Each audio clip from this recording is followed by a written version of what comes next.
Hello, welcome to Hank's Maker Mentor. Today we're going to go over 3 Cricut updates covering version 8.16, version 8.17, and version 8.18.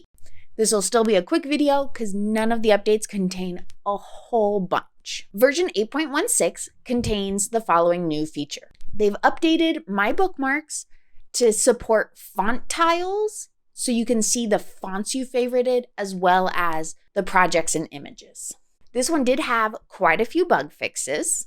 Version 8.17 contained 2 fixed field issues. And version 8.18 contains my favorite. We can now zoom out more than 25% on the canvas. I'm excited because there are times where I'm doing a really large project or I'm trying to visualize something that is large and you can't get all of it on your screen. So being able to zoom out more than 25% will be really helpful for that.